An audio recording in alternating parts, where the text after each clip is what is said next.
یہ انسٹی ٹیوٹ کے دوسرے فلور پر واقع کلاس روم تھا، جس میں 15 کرسیاں کمرے کی 3 دیواروں کے ساتھ ترتیب سے لگی تھیں، جبکہ وائٹ بورڈ والی دیوار خالی تھی۔ تمام کرسیاں بھری ہوئی تھیں اور دائیں طرف دیوار کے ساتھ 4 کرسیاں چھوڑ کر حمزہ بھی گلے والی میرون ٹی شرٹ پہنے ٹانگ پر ٹانگ جمائے بیٹھا تھا۔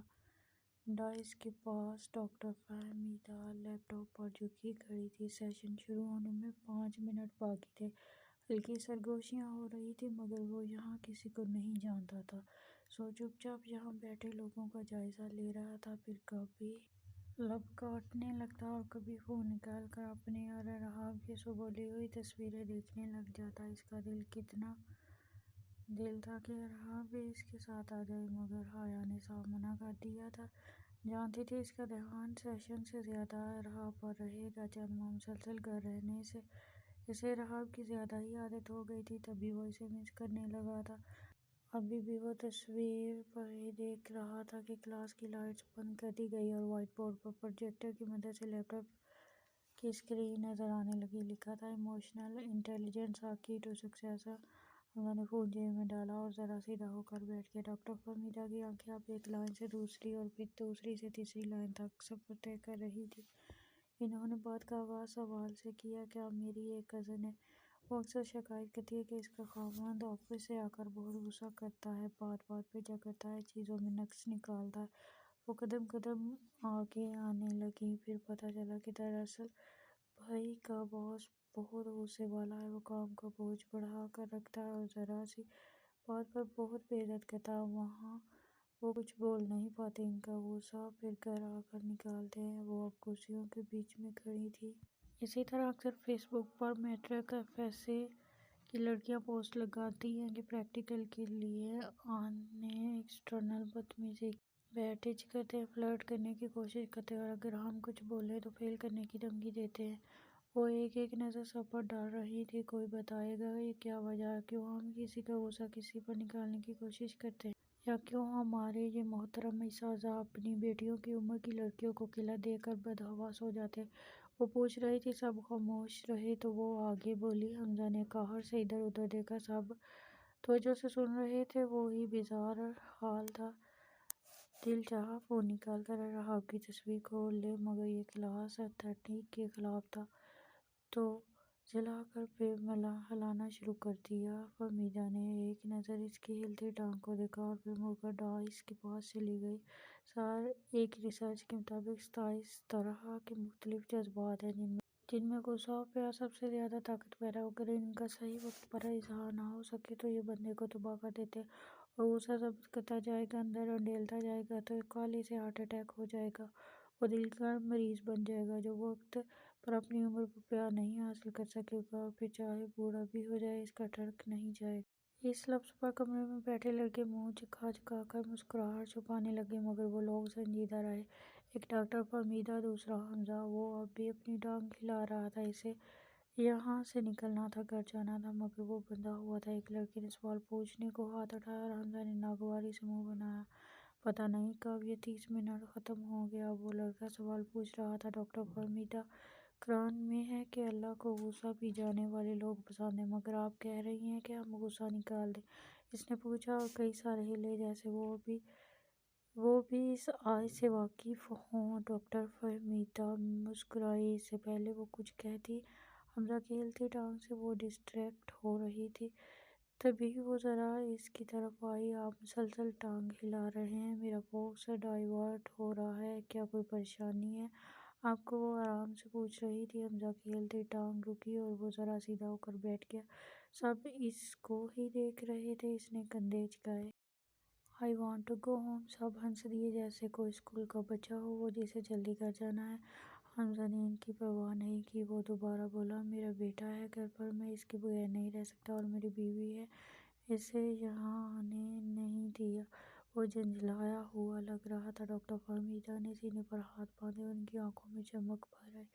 "Great, this session is for you." انگلی اس کی طرف اٹھاتی وہ کلاس کی طرف متوجہ ہوئی اور حمزہ دوبارہ پیر ہلانے لگ گیا۔ "تو ہم بات کر رہے تھے، قرآن میں غصہ پی جانے کا حکم ہے۔ سر پی جانا اردو کا لفظ ہے، اردو کے الفاظ میں جھول ہو سکتا ہے۔ اس لیے مطلب واضح کرنے کے لیے ہم اسے عربی میں ہی سمجھتے ہیں۔ یہ آیت جس کا آپ نے ذکر کیا ہے اس میں لفظ ہے کاظمین، جسے ہم نے اردو میں پی جانا کہا۔ یہ لفظ کاظمت سے نکلا ہے۔ کاظمت عربی میں اس طریقے کو کہا جاتا ہے جس کے ذریعے وہ بھرے ہوئے کنویں کو کاریز زیر زمین پائپ لائن کے ذریعے خالی کنویں سے جوڑ دیتے تھے۔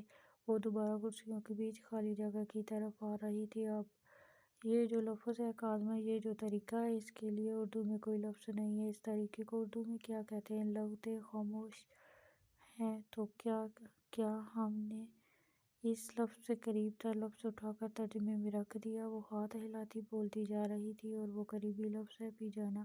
اب ہمیں سکھایا بھی یہی جاتا ہے کہ غصہ آئے تو پی جاؤ، کنٹرول کر لو، اندر رکھ لو، باہر مت نکالنا۔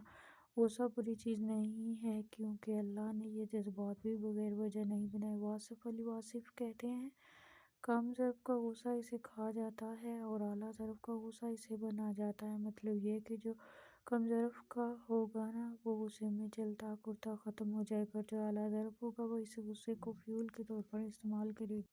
تبھی کچھ لوگ ہوتے ہیں جن کو آپ کہتے ہیں تم نہیں کر سکتے تو وہ غصے میں کر کے دکھا دیتے ہیں۔ غصہ انرجی ہے، نیگیٹو انرجی ہے، اسے پازیٹیو کام پر لگا دیں، غصے کا کاظمت میں لگا دیں اور یوں ہوگا کہ کوئی مقصد ڈھونڈے، زندگی کا کوئی کام ڈھونڈے اور یہ ساری انرجی وہاں لگا دے، ورنہ جو انرجی مثبت طرف نہیں لگتی وہ پھر ایک دن تباہ کن مواد کی صورت میں آپ کو ختم کر دیتی ہے۔ آپ کو ندامتیں اٹھانی پڑ جاتی ہیں۔ سارا آپ کی زندگی میں آ کیا رہا ہے وہ اہم نہیں، مگر اس کا ری ایکشن آپ پر کیسا دے رہے ہیں یہ اہم ہے۔ ہمارے دماغ کا یہ ایک حصہ ہے جسے ایموشنل برین کہتے ہیں۔ جب ہمارے ساتھ کوئی حادثہ ہوتا ہے تو یہ فوراً کوئی ری ایکشن دینا چاہتا ہے۔ مثال کے طور پر آپ کو کسی نے گالی دی، انفارمیشن ایموشنل برین کو پہنچی اور اس نے فوراً سپورٹ کیا۔ آپ نے اس سے ایک تھپڑ رکھ دیا یا بدلے میں گالی دی اور بات یہیں ختم ہو گئی۔ اس سے اگلا حصہ ہے ری ایکشنل برین۔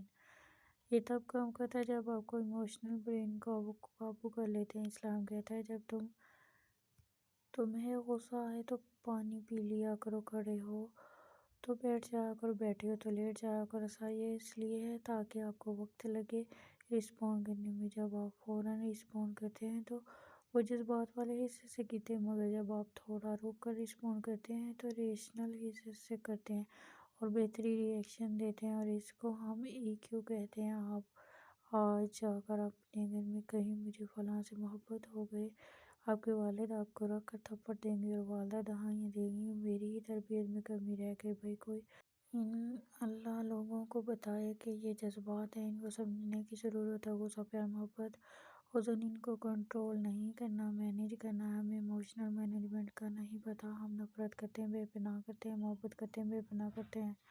اور اب حمزہ کو دیکھ رہی تھی اپنے جذبات کو مینیج کرنا سیکھیں۔ امریکہ کے رپرچ کہتے ہیں کہ انسان کی کامیابی میں 15% کردار آئی کیو کا اور 85% کردار ای کیو کا ہے، مگر ہم پھر بھی اس 15% پر ہی زور دیتے ہیں۔ امریکہ کی ریسرچ ہے کہ انسان کی کامیابی میں 15% کردار آئی کیو کا اور 85% کردار ای کیو کا ہے، مگر ہم پھر بھی اس 15% پر ہی زور دے کر رکھتے ہیں۔ یاد کر لو، رٹا لگا لو، یاد کر لو، مگر یاد رکھیں بل گیٹس وہی بنتا ہے جس کا ای کیو ہے، اور ای کیو والے ہی آئی کیو والے کو لیڈ کر رہے ہوتے ہیں۔ ہر رشتے کو ایک جگہ اور اس میں ہی رکھیں۔ Don't take any relation for granted, کیونکہ جب ہم کسی چیز کو گرانٹیڈ لیتے ہیں نا، اللہ پھر حقیقت دکھا دیتا ہے آپ کو یا ان کو آپ سے دور کر دیتا ہے اور پھر بہت تکلیف ہوتی ہے۔ حمزہ کی ہلتی ٹانگ رک گئی۔ تو کیا اس نے اپنے رشتے گرانٹیڈ لے لیے تھے؟ ہاں، لگتا تھا بھلا وہ لوگ کہاں جائیں گے اسے چھوڑ کر۔ وہ یہی سوچتا تھا کہ جب فارغ ہو کر گھر جاؤں گا تو رانیہ کے سارے شکوے ختم کر دوں گا۔ وہ آگے بول رہی تھی لوگوں کو پیار دیں پر اتنا نہ دیں کہ وہ آپ پر منحصر ہی ہو جائیں، اتنا مت کریں کہ اگر آپ کو کبھی ان سے دور ہونا پڑے تو آپ زندہ ہی نہ رہ سکیں۔ حمزہ کے گلے میں گلٹی ڈوب کر ابھری رہا، آپ کے بغیر اسے چند منٹ بھی قیامت لگتے تھے۔ ٹانگ سے ٹانگ اتار دی یا آپ نہ ہو تو وہ تکلیف برداشت نہ کر سکے۔ کنٹرول مت کریں جذبات، دبائیں مت، ان کو مینیج کرنا سیکھیں۔ پیار کریں، غصہ کریں، مگر ایک حد میں آ جائیں، ورنہ یہ دونوں جذبات تباہ کن نتیجہ دیتے ہیں۔ نیپولون کو غصہ آیا تو وہ کہتا جنگ لڑو، ہزاروں لوگ مر گئے۔ پیار کرتے ہیں تو اتنا کہ دوسرا بندہ قید محسوس کرنے لگ جاتا ہے، اور جب تک آپ اپنے جذبات نہیں سمجھیں گے آپ دوسروں کے جذبات بھی نہیں سمجھ سکتے۔ کیا آپ بتا سکتے ہیں آپ آخری وقت اس طرح کیسے ہنسے تھے کہ ٹائم اینڈ اسپیس سے بے نیاز ہو گئے ہوں؟ انہوں نے ایک نظر کلاس میں گھمائی۔ 1 گھنٹہ پہلے، اس نے کہا۔ پہلے ہفتے۔ ایک اور جواب آیا۔ 2-4 کے علاوہ سب چپ تھے۔ وہ حمزہ کی طرف مڑی۔ 2-4 کے علاوہ سب چپ تھے اور وہ حمزہ کی طرف مڑی۔ آپ ایسے کب ہنستے تھے؟ وہ متذبذب سا اسے دیکھنے لگا۔ کیا کہتا یاد ہی نہیں آ رہا تھا۔ اس کی تو ہنسی بھی کھوکھلی ہوتی تھی تو محض شانے جھکائے وہ مسکرائی۔ چلو پھر آج لافٹر تھراپی کرتے ہیں۔ وہ روسٹرم کے پاس جا کر کھڑی ہو گئی۔ ہنسی، وہ کہہ رہی تھی۔ سب مسکرا کر نظروں کا تبادلہ کر رہے تھے۔ چلیں چلیں ہنسیں، سب کچھ بھی سوچیں اور ہنسیں۔ وہ ابھار رہی تھی۔ ایک لڑکی نکلی، ہنسی، ہنسنا شروع کیا۔ مسکراہٹیں گہری ہو گئیں۔ ہنسے ہنسے اور آوازیں بھی مل گئیں۔ حمزہ یوں ہی بیٹھا رہا۔ پاگل ہوں میں کیا ڈاکٹر؟ فہمیدہ نے ہاتھ اٹھا کر اسے بھی ہنسنے کا اشارہ کیا تو منہ بنا تھا۔ وہ ہنسا، ہنستا گیا اور پھر یکدم نکلی ہنسی اصل ہنسی میں بدل گئی۔ سب ہنس رہے تھے، ہنستے جا رہے تھے اور آخر میں ڈاکٹر فہمیدہ بھی ضبط نہیں کر پائی اور وہ خود بھی ہنسنے لگی۔ سیشن ختم ہو گیا۔ وہ کتنی دیر وقفے سے گزرے لمحوں کا سوچ کر ہنستے رہے، اور پھر اس سیشن کا کمال یہ ہوا کہ اب حمزہ ہر وقت رحاب کو اٹھا کر نہیں رکھتا تھا۔ گھر کے دوسرے افراد کو بھی رحاب کو اٹھائے اور پیار کرنے کا حق مل گیا تھا۔ مشکل رہا تھا، مگر جب لائف پارٹنر ہر قدم آپ کا ساتھ دے تو مشکلیں حل ہوتی چلی جاتی ہیں۔ وہ بھی حمزہ کو اپنے کاموں کے سلسلے میں مصروف رکھے رکھتی تھی اور حمزہ اپنے پیار کو مینیج کرنا سیکھ لیا تھا۔ رحاب کو اپنے پروں کے نیچے سے نکال دیا۔ اسلام آباد میں واقع اس بنگلے کے گیٹ پر لگی تختی پر 2 نام لکھے تھے، ڈاکٹر ہارون اور حمزہ فیاض بیگ۔ صحت کے بائیں طرف کھڑکی تھی جس میں سیکیورٹی گارڈ بیٹھا نظر آتا تھا۔ اندر جاؤ تو ایک طرف گیراج اور دوسری طرف لان تھا اور سامنے اندر کو کھلتا لکڑی کا خوبصورت دروازہ۔ لاؤنج میں کافی کی مہک پھیلی ہوئی تھی اور فرائی انڈوں کی خوشبو اس میں رچے جا رہی تھی۔ اتوار تھا تو مسٹر اینڈ مسز ہارون فرصت سے سو رہے تھے۔ ناشتے شیری کے لیے بن رہے تھے۔ اسے 2 گھنٹے بعد لاہور کے لیے نکلنا تھا۔ صوفے پر وہ اور رحاب بیٹھے باتیں کر رہے تھے۔ رحاب کو اس کی کمپنی پسند آ رہی تھی۔ تبھی وقفے بعد اس کے کھلکھلانے کی آوازیں آتیں۔ بیرونی دروازہ کھلا اور ٹریک سوٹ میں ملبوس حمزہ اندر داخل ہوا۔ رحاب کی آنکھوں میں چمک بھر آئی۔ وہ صوفے سے ہی بازو پھیلا کر حمزہ کی طرف دیکھنے لگا۔ حمزہ اسے دیکھ کر مسکراتا اس کے پاس آیا۔ بابا آئی مس یو، وہ ہونٹ نکالے بیٹھا تھا۔ حمزہ نے اس کے بالوں میں ہاتھ مارا۔ میں شاور لے کر آتا ہوں، آپ شیری چاچو کے ساتھ باتیں کرو۔ وہ اٹھ کر کمرے میں چلا گیا اور رحاب شیری کی طرف مڑ گیا جو اب اس کے کان میں کچھ کہہ رہا تھا۔ 5 منٹ بعد گیلے بالوں کو ہاتھ سے جھاڑتا وہ باہر آیا تو رحاب اس کی طرف لپکا۔ حمزہ نے اسے گود میں اٹھا لیا۔ رک جاتے تم 1-2 دن اور؟ حمزہ شیری سے مخاطب تھا۔ رحاب اس کے بالوں پر ہاتھ مار کر خوش ہو رہا تھا۔ بھائی سمایا کے لیے وہاں پہ بزنس بھی دیکھنا ہے۔ وہ اداس لگ رہا تھا۔ اچانک ہی حمزہ اسلام آباد آ گیا تھا اور وہاں گھر پر سمایا اور شیری اکیلے رہ گئے تھے۔ حمزہ تو ان کو بھی ساتھ لے آنے کا کہہ رہا تھا مگر اپنے بزنس کی وجہ سے وہ شفٹ ہی نہیں کر سکے تھے۔ حمزہ نے سر ہلایا، تبھی لینڈ لائن بجی اور وہ میز پر پہنچ چکا۔ سر آپ سے ملنے کوئی نور بخش آیا ہے، کہتا ہے بہت ضروری کام ہے آپ سے۔ گارڈ تفصیلات بتا رہا تھا۔ رحاب کو خود سے لاقط تھے۔ اس نے دماغ پر زور دیا۔ اس نے یہ نام کہیں سنا تھا۔ پھر کریڈنل سے رکھنے سے پہلے اس نے کہا ڈرائنگ روم میں بٹھاؤ، میں آتا ہوں۔ ساتھ ہی کھڑا ہو گیا اور اندرونی راہداری سے اتر ڈرائنگ روم میں آ گیا جہاں ایک بزرگ سا آدمی پہلے ہی بیٹھا تھا۔ اس کی کمر تقریباً جھکی ہوئی تھی، جسم کمزور تھا، چہرے پر بے پناہ جھریاں تھیں۔ حمزہ کو دیکھتے ہی وہ کھڑا ہو گیا اور آگے بڑھ کر ہاتھ تھاما۔ دونوں اپنی اپنی نشستوں پر بیٹھ گئے تو آدمی بولا صاحب بڑی دور سے امید لے کر آپ کے پاس آیا ہوں۔ وہ بولا تو آواز لرز رہی تھی۔ حمزہ ٹانگ پر ٹانگ جمائے بغور اسے سن رہا تھا۔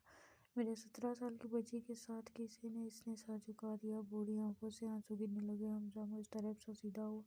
ٹانگ سے ٹانگ تاڑی چھوڑ دو، یہ بات آگے بولو۔ وہ شاید سمجھ گیا تھا، تبھی اگلے مدعے پر جانے کو کہا مگر بوڑھے آدمی نے اپنی بات مکمل کی۔ اس کے ساتھ زیادتی کر کے ویڈیو نیٹ پر چڑھا دی۔ آواز کی لرزش اور نمایاں ہونے لگی۔ سر اور جھک گیا۔ حمزہ کا اضطراب اور بڑھ گیا۔ تھانے رپورٹ کروائی؟ حمزہ کے دماغ میں یہی خیال آیا کہ اس نے فوراً اسباب میں سر ہلایا۔ پر صاحب وہ بڑا آدمی بڑا طاقتور ہے، کوئی اس کے خلاف ایکشن نہیں لیتا صاحب، نام سن کر ہی ڈر جاتے ہیں، وہ کہہ رہا تھا اور حمزہ بے چینی سے پہلو بدل رہا تھا۔ کہاں سے آئے ہو؟ وہ ابتدائی تفتیشیں کرنے لگا۔ جی میں لاہور سے آیا ہوں، آدمی نے پنجابی لہجے میں بتایا اور حمزہ کا ماتھا ٹھنکا۔ تو آپ اسلام آباد؟ اس کا جملہ ادھورا رہ گیا اور آدمی جڑ سے بولا، صاحب مجھے کسی نے بتایا کہ آپ میری مدد کر سکتے ہیں۔ وہ امید سے دیکھ رہا تھا۔ حمزہ نے نفی میں گردن ہلائی اور کھڑا ہو گیا۔ میں پولیس کی نوکری چھوڑ چکا ہوں، آپ اپنے علاقے کے تھانے والوں سے مدد۔ آدمی نے اس بات مکمل نہیں کرنے دی اور جھٹ کھڑا ہو گیا۔ مہربانی کرو صاحب، بڑے امید لے کر آیا ہوں، کوئی میری مدد نہیں کرتا، میری بچی پاگل ہو جائے گی، خدا کے واسطے میری مدد کرو۔ وہ ہاتھ جوڑ رہا تھا۔ حمزہ نے نفی میں سر ہلاتے ہاتھ اٹھا کر کچھ کہنا چاہا مگر وہ بولتا گیا، میں اس سے وعدہ کر کے آیا ہوں، اس کی حفاظت نہیں کر سکا، کمزور ہوں صاحب، ایسے بڑے ہاتھیوں کا مقابلہ نہیں کر سکتا، پر اپنی بچی کو انصاف تو دلا سکتا ہوں۔ آپ کو جتنے پیسے چاہیے میں دینے کو تیار ہوں۔ میں نے دونوں جیبوں میں ہاتھ ڈالے، میں کچھ پیسے لایا ہوں، اپنے ساری جمع پونجی لے کر آیا ہوں۔ آپ وہ جیب سے مڑے تڑے 10، 20، 50، 100 کے نوٹ میز پر رکھ رہا تھا۔ حمزہ کو سمجھ ہی نہیں آیا وہ کیا رد عمل دے، اس کے ہاتھ میں کچھ بھی نہیں تھا، وہ اس سسٹم کا اب حصہ نہیں تھا، کم از کم اپنی طرف سے تو نہیں۔ حمزہ کی طرف آیا اور اس کے کندھوں پر ہاتھ رکھا، بابا جی میں پولیس کی نوکری چھوڑ چکا ہوں، میرے ہاتھ میں کچھ نہیں ہے، مجھے حیرت ہے آپ اتنی دور سے میرے پاس کیوں آئے ہیں، کس نے بھیجا ہے آپ کو؟ وہ آرام سے پوچھ رہا تھا۔ بزرگ کی آنکھوں سے آنسو لڑک رہے تھے۔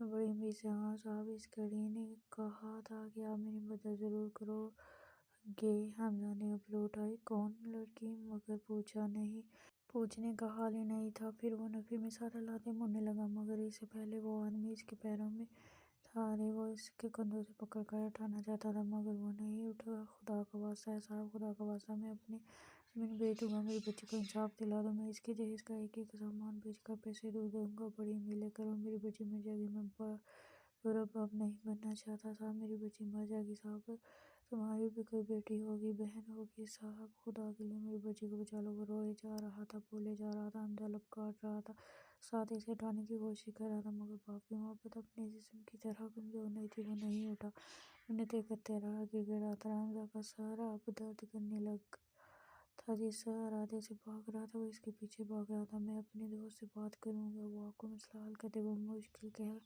پایا۔ بوڑھے آدمی نے سر اٹھایا۔ حمزہ نے اس سے نظریں نہیں ملائی، کسی سے بات کرے گا؟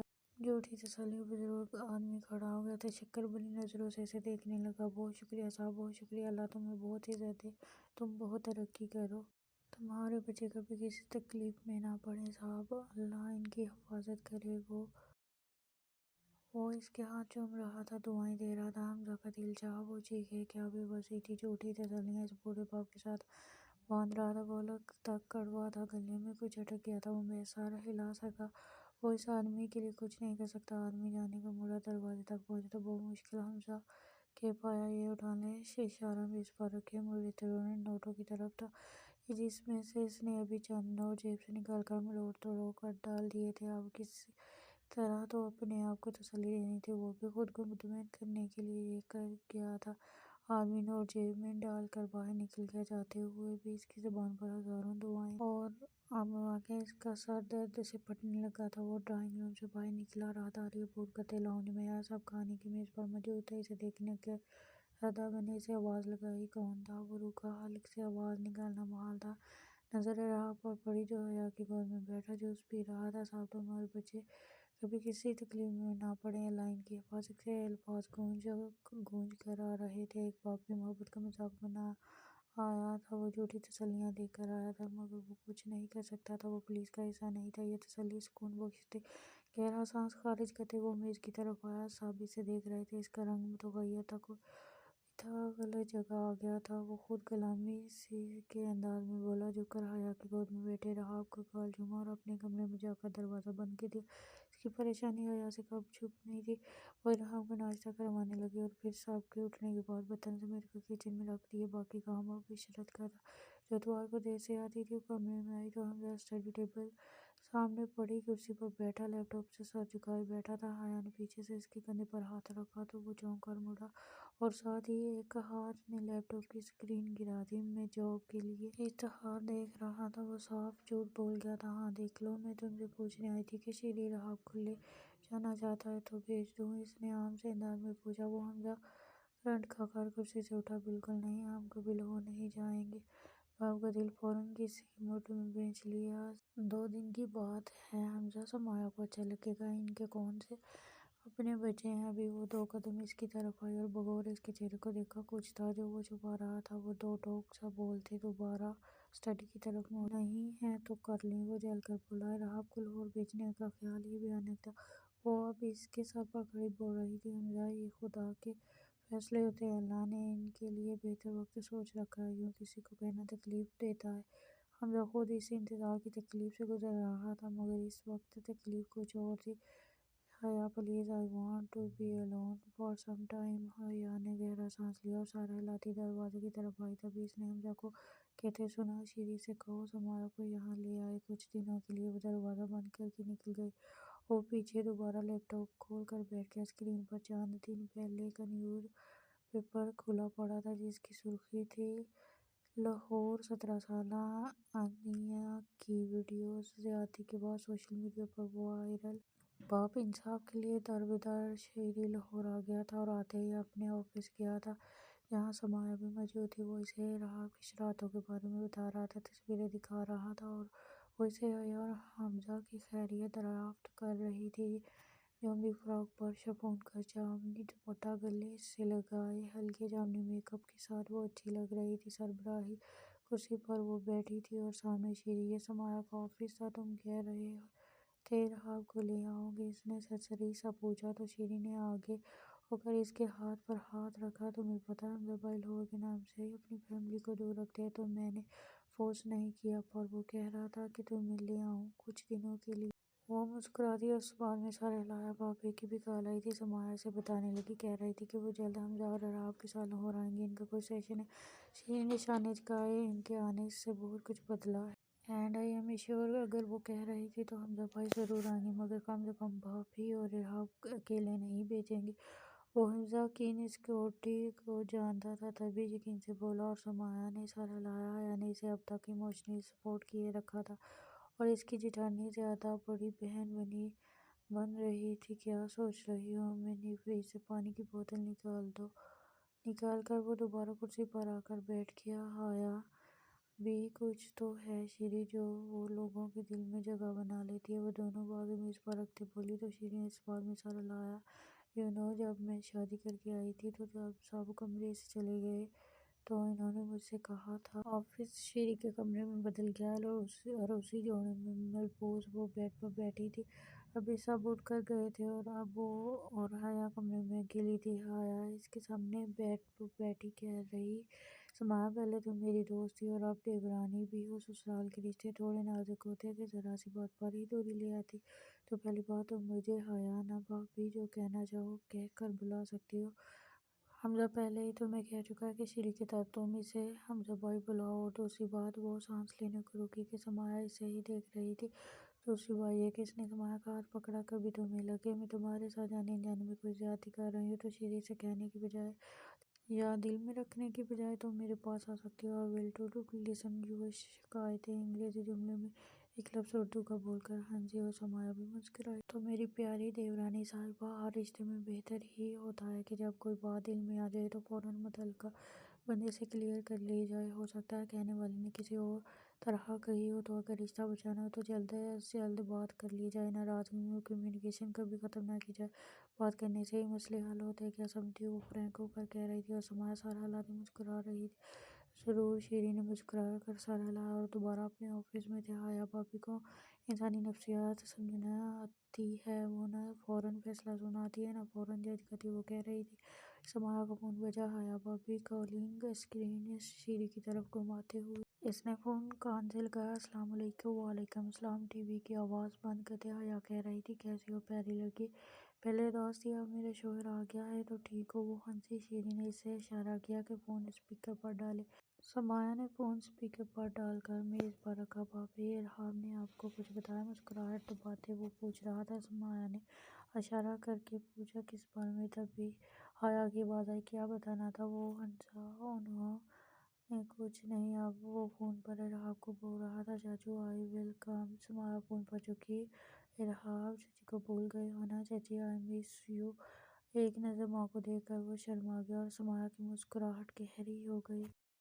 کب آؤ گی چچی کے پاس؟ آیا نے اسے بتانا چاہا تو وہ جھٹ بولا ماما شاید آؤں گا، پھر کچھ سوچ کر بولا آپ بیبی سسٹر کب لاؤ گے؟ ایک دم سب کی مسکراہٹ سمٹ گئی۔ آیا نے ہاتھ سے اسے اشارہ کیا کہ آپ رو رہے تو وہ آگے بولا چچو واز آسکنگ بیبی سسٹر آئے گی؟ شیرین نے سر ہاتھ میں گرایا۔ سمایا مسکرائی اوئے میں نے کہا تھا اپنے بابا سے کہنا۔ حیا کو سمجھ آ گیا تھا وہ کچھ دیر پہلے کیا پوچھ رہا تھا، تبھی رحاب سے فون لیتے ڈانٹتے ہوئے بولی شیرے تم باز آ جاؤ۔ شیرین نے بالوں میں ہاتھ پھیرا۔ سمایا اسے الگ غصہ ہو رہی تھی، حیا الگ اسے سمجھا رہی تھی، پھر وہ ادھر ادھر کی باتیں کرنے لگے اور فون بند ہو گیا۔ شیرین اور سمایا کو یہی آفس میں چھوڑ کر اسلام آباد حمزہ کے کمرے میں آ جاؤ۔ وہ بیڈ پر آن سے ٹیک لگائے فون کان سے لگائے بیٹھا تھا۔ علی کچھ یاد کر وہاں ایس ایچ او کو کال کر اسے کہہ کہ اس کیس کو دیکھے۔ وہ مضطرب سا بول رہا تھا۔ دوسری طرف کی بات سن کر وہ دوبارہ بولا یار کسی اور سے کہہ دے، فریحہ سے کہہ کسی سے بات کرے، وہ بیچارہ دھکے کھاتا پھر رہا ہے۔ میں اسے کہہ چکا ہوں کہ مدد کروں گا حمزہ، یوں کچھ نہیں ہو سکتا۔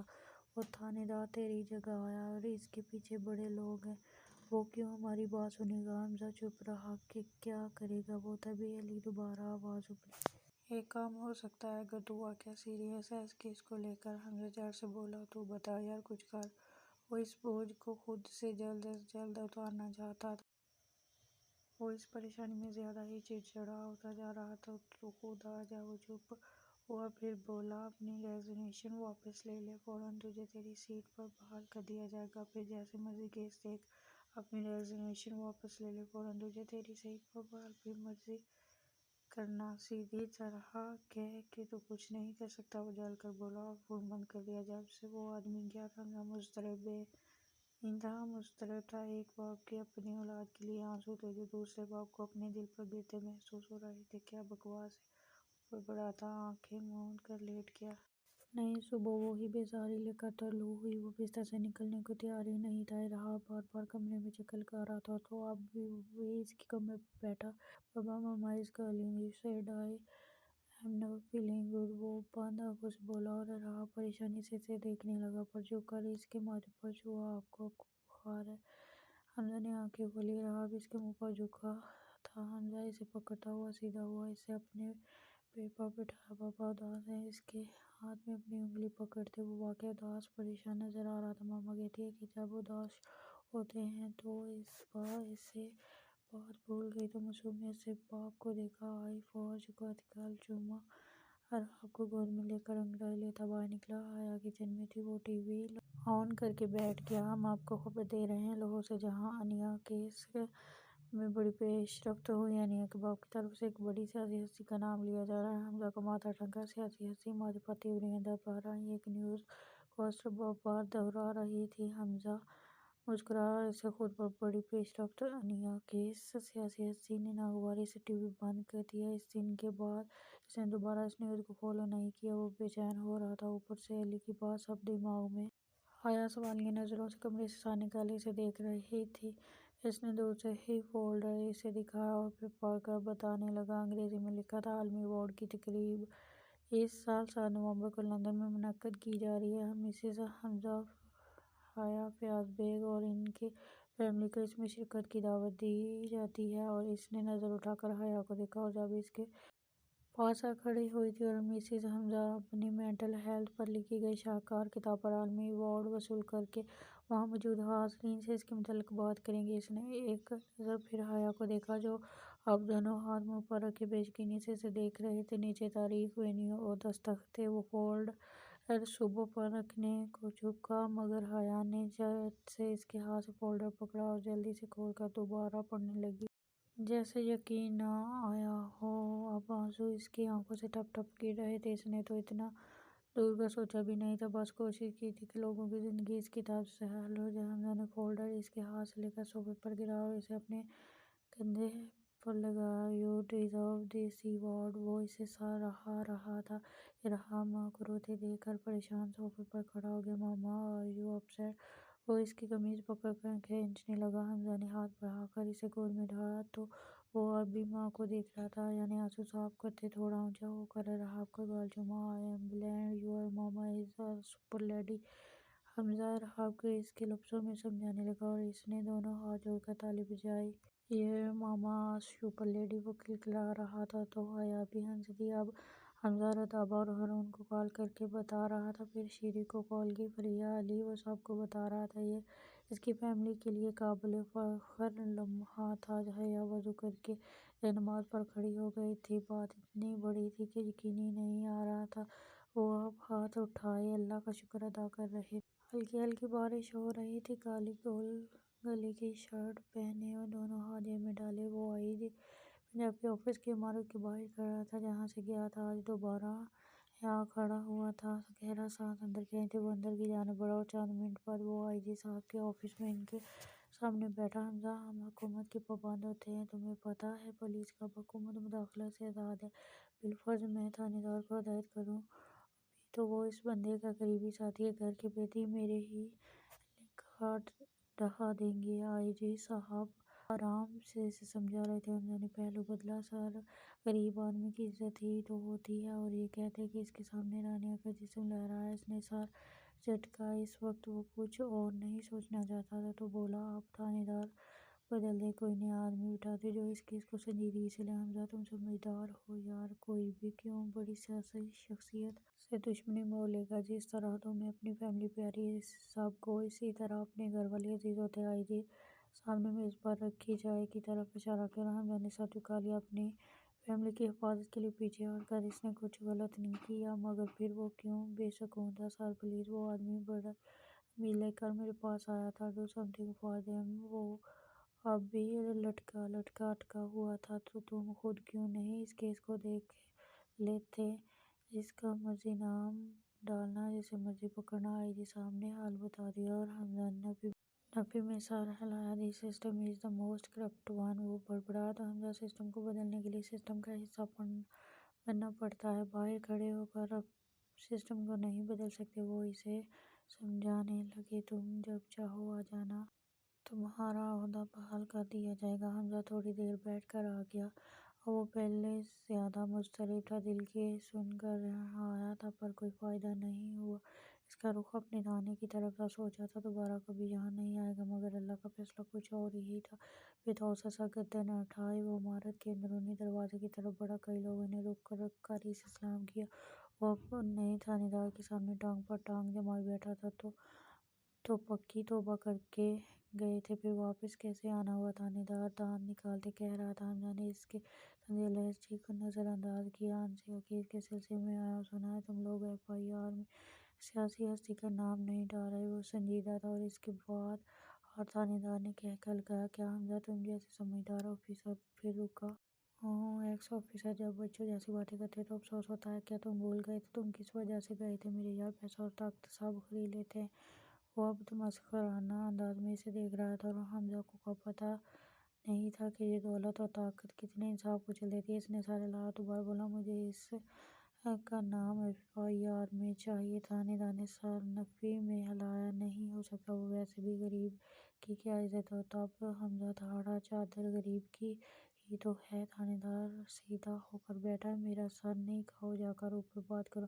مجھے جتنا کہا گیا ہے میں نے وہی کیا ہے۔ وہ ایک دم درشت ہو گیا تھا۔ خود ایسے حالات میں بھاگ جاتے اور پھر آ جاتے، انصاف کی رٹ لگا کر۔ وہ اونچا بڑبڑا رہا تھا۔ حمزہ کے جبڑے بھنج گئے۔ کیا بتاتا اسے اپنی فیملی کے لیے کیا تھا؟ کون سمجھتا اس کے جذبات؟ سر ہلاتا وہ کھڑا ہو گیا۔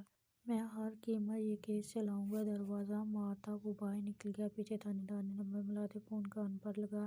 حمزہ آیا تھا، اس کی باتوں سے لگا وہ ری جوائن کرنے کا سوچ رہا ہے۔ پھر ادھر کی بات سنی، کرنے دو جو کرتا ہے۔ دوبارہ بھاگنا پڑے گا تو شرم سے خود ہی کسی بل میں چھپ جائے گا۔ تھانے دار نے خباثت سے دانت نکالے اور فون رکھ دیا۔ یہ اینٹوں کا چھوٹا سا ٹوٹا ہوا گھر تھا جس کے صحن میں بچھی چارپائی پر وہ ہاتھ رکھے وہ سر جھکائے بیٹھا تھا۔ سامنے وہی بزرگ اپنی بیٹی کے ساتھ بیٹھا تھا۔ لڑکی نے منہ چادر سے لپیٹ رکھا تھا۔ صاحب کوئی نہیں سنتا، میں تو تھک گیا ہوں۔ یہ دوبارہ خودکشی کی کوشش کر چکی ہے۔ باپ بھی بس اسے کہہ رہا تھا۔ لڑکی کی آنکھیں ڈب ڈب آنے لگیں۔ حمزہ لب کاٹنے لگا۔ کیا تم مجھے بتاؤ گی کہ وہ آدمی کون تھے؟ میرا مطلب وہ سیاسی شخصیت۔ وہ اب بھی سر جھکائے بیٹھا تھا، وہ جس کا شہر میں ڈیرا ہے، بڑی بڑی موجیں ہیں، اور اس کی آواز گیلی تھی۔ سکلین وہ اٹکتے ہوئے بولی، اور حمزہ نے چڑکی سے سر اٹھایا۔ سکلین، وہ مسٹر سکلین؟ لڑکی نے اس پر مثال ہلایا تو حمزہ کی آنکھوں میں خون اتر آیا۔ گالیاں گالیاں، بہت گالیاں دل سے نکلی، میں چلتا ہوں۔ وہ کھڑا ہو کر مڑا تو پیچھے سے آواز آئی، صاحب میں انصاف کی امید کروں، یہ ضحک کا کمر۔ جو لڑکی اس کے پیچھے کھڑی ہو گئی تھی، حمزہ کے قدم زنجیروں میں موڑا نہیں اور کچھ کہے بغیر باہر نکل گیا۔ گاڑی اب سڑک پر بے لگام دوڑ رہی تھی، جبڑے بنچے ہوئے تھے، ماتھے پر بل پڑ رہے تھے۔ اس سے زیادہ بے لگام اس کا دماغ تھا، جس کو 6 سال میں وہ سکلین کا کچھ نہیں بگاڑ سکا تھا، تو اب بغیر ودی کی طاقت کے کیا اکھاڑ لیتا۔ ایک جگہ اس نے گاڑی روک دی اور کتنی دیر یوں ہی روکے رکھی، پھر سر تب اٹھایا جب اس کا فون بجا۔ جی، وہ بیزاری سے بولا، آگے سے حیا کی آواز کٹی، آپ تو لاہور جاتے ہی ہمیں بھول گئے، پرانی محبوبہ تو نہیں مل گئی؟ وہ جان بوجھ کر تذکرہ کر رہی تھی۔ یار میں پریشان ہوں، تنگ نہیں کرو۔ وہ بیزار سا بیزار تھا تو وہ سنجیدگی سے بولی، حمزہ کیس لے لو، ری جوائن کر لو۔ وہ کچھ نہیں بولا، بولنے کا دل بھی نہیں تھا۔ میں نے اسٹڈی بک پڑھے، تمہارے کاغذ دیکھے۔ حمزہ، اس دور میں کون سی ایسی سچویشن میں اپنی بیٹیوں کے لیے کھڑا ہوتا ہے؟ وہ غریب ہے، بوڑھا ہے، پر اپنی بیٹی کے لیے کھڑا ہوا ہے۔ لوگ تو ایسی صورتحال میں خود اپنی بیٹیوں کو مار دیتے ہیں، مگر وہ ایک اچھا اور مضبوط باپ ہے جو جانتا ہے کہ اس کی بیٹی کا قصور نہیں، ورنہ تو بیٹیاں ہی قصوروار ٹھہرا دی جاتی ہیں، فیصلہ بھی ان کے خلاف ہوتا ہے، لوگ نفرت بھی انہی سے کرتے ہیں اور ان کو سزا بھی ان کو ہی ہوتی ہے۔ وہ کہے جا رہی تھی اور وہ سنتا رہا، شاید سننا چاہتا تھا۔ دوسروں کے لیے آسانیاں پیدا کرو تاکہ اللہ تمہارے لیے آسانی کرے، تم اللہ کے بندوں کی حفاظت کرو، اللہ ہماری حفاظت کرے گا، تم کیوں ہمارے لیے پریشان ہوتے ہو؟ وہ کرو جو تمہیں سکون دیتا ہو، تمہارا سکون تھانے میں، ورنہ کچھ دن بعد تم ہم سے بھی تنگ آ جاؤ گے، کیونکہ تم وہ نہیں کر رہے جو تم چاہتے۔ دل کا سارا غبار ہٹتا جا رہا تھا، دل بھی تو یہی چاہتا تھا۔ ایسا نہیں کہ حیا نے اسے پہلے کبھی یہ سب نہیں کہا تھا، مگر تب وہ یہ سننا نہیں چاہتا تھا، اور آج جب وہ فیصلہ نہیں کر پا رہا تھا تو اسے محض بہانہ ہی چاہیے تھا، اور بہانہ حیا نے دے دیا تھا۔ سکلین نے کیا ہے یہ؟ وہ آہستہ سے بولا، مگر حیا کے لہجے میں کوئی فرق نہیں آیا۔ شاید اب سکلین کا وقت نہیں آیا تھا، اب اللہ نے تمہیں ایک اور موقع دیا، تو بس میری جان، اللہ کا نام لو اور کیس میں ہاتھ ڈال دو، اللہ تمہیں کامیابی دے گا۔